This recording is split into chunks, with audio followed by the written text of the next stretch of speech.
Kiyotaka Ayano Koji ne ressent absolument rien. Si tu vas me répondre, c'est à cause de la White Room évidemment. Alors tu as déjà tort. Réduire son état à un simple traumatisme, c'est refuser de voir la vérité en face. Il y a quelque chose de bien plus profond caché derrière ce masque d'impassibilité. Pour comprendre ce qui se passe réellement dans sa tête, il faut arrêter de regarder son passé et commencer à écouter lui-même sa propre logique. La douleur est une information, rien de plus. Une fois que vous comprenez le mécanisme de l'influx nerveux, la souffrance devient un bruit de fond que l'on peut ignorer. Waouh! Si même la douleur physique n'est pour lui qu'une simple statistique, imaginez ce qu'il a fait de ses émotions et la réponse n'est certainement pas là où vous l'attendez. Pour essayer de mettre un nom sur ce vide, la science a une étiquette toute prête. Un mot que vous avez peut-être déjà croisé dans les théories de fans, l'alexithymie. Selon Wikipédia, l'alexithymie est une difficulté à identifier, différencier, exprimer et traiter ses émotions, ou parfois celles d'autrui, souvent accompagnée d'un style cognitif concret et orienté vers l'extérieur.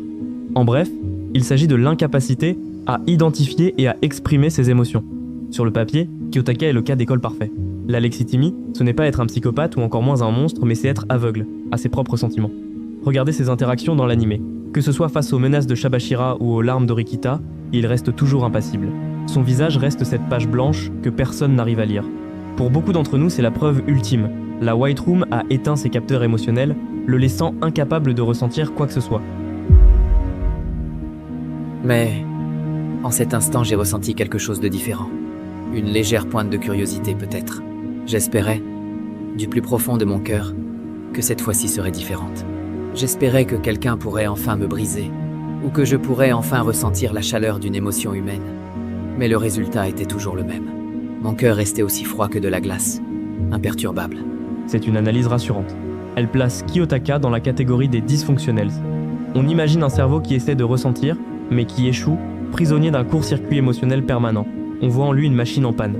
Mais, observez bien, si Kiyotaka était réellement alexithymique, il serait incapable de comprendre les émotions des autres. Or, il est un maître pour les manipuler, les anticiper, les provoquer. Au contraire, c'est THE Mastermind. Le piège est là. Ce que vous voyez n'est pas une panne, c'est une optimisation. L'alexithymie est une pathologie. Or, ce qu'il a, Ayano Koji, c'est un détachement émotionnel extrême. Pour comprendre la différence, il faut arrêter de l'écouter parler aux autres et commencer à lire ce qu'il se dit à lui-même. Dans ses monologues internes, Kiyotaka n'utilise jamais le lexique de la souffrance ou du manque. Il ne dit pas « je suis triste » ou « je ne ressens rien ». Il utilise le lexique de l'ingénieur. Il dit « ce n'est pas utile ». La différence, l'un est un handicap, l'autre est une décision tactique. C'est ici que le diagnostic d'alexithymie s'effondre. Kiyotaka n'est pas incapable de ressentir. Il a simplement décrété que l'émotion était une interférence. Imaginez ces émotions comme des dossiers stockés dans une boîte hermétique, au fond de son esprit. Il sait qu'elles sont là, mais il a choisi de couper les câbles qui les relient à ses actions. Ce n'est pas une absence, c'est un détachement émotionnel extrême. Et c'est là que sa citation sur l'influx nerveux prend tout son sens. Rappelez-vous. La douleur est une information, rien de plus. Pour vous, la douleur est un signal d'alarme qui vous fait hurler. Pour lui, c'est une ligne de code, un simple 0 ou 1 envoyé à son cerveau. S'il est capable de traiter la brûlure ou le coup de poing comme une simple statistique binaire, pourquoi en serait-il autrement pour la tristesse, la peur ou même l'amour? Pour Kiyotaka, une émotion est un bruit de fond. C'est un parasite radio qui brouille le signal de sa réflexion pure. Pour rester le chef-d'œuvre qu'il est, il ne se contente pas d'ignorer ses sentiments. Il les traite comme des interférences qu'on filtre avec un casque anti-bruit. Il n'est pas vide parce qu'il n'a rien à offrir, il est vide parce que c'est la seule configuration qui lui permet de ne jamais commettre d'erreur. Mais ne vous y trompez pas, maintenir un tel niveau de contrôle, ce n'est pas juste du génie. C'est une anomalie biologique que même le meilleur entraînement du monde ne pourrait pas garantir à 100%. Pour comprendre que Kiyotaka est une anomalie, il suffit de regarder ses semblables. La White Room a produit des centaines de génies, mais regardez le résultat. Ichika, Yagami, ils sont brillants, certes, mais ils sont instables. Ils sont hantés par leurs complexes, leur haine ou leur besoin de reconnaissance. Pourquoi? Parce qu'ils sont le produit classique d'un trauma. Leurs émotions sont brisées, mais elles sont toujours là, bouillonnantes sous la surface. Si Kiyotaka est le seul à être surnommé le chef-d'œuvre, ce n'est pas parce qu'il a mieux écouté les leçons.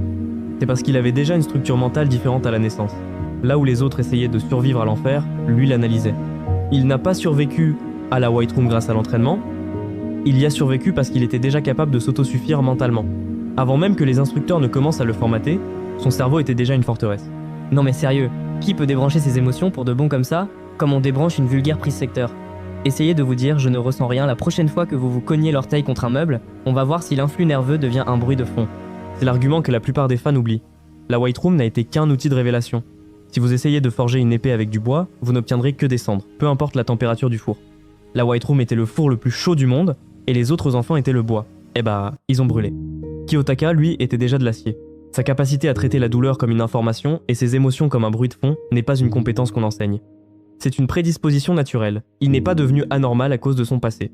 Il est le seul à avoir eu un passé aussi extrême parce qu'il était déjà assez anormal pour le supporter sans sourciller. Mais alors, si ce n'est pas la White Room qui a éteint son cœur, qui a appuyé sur l'interrupteur?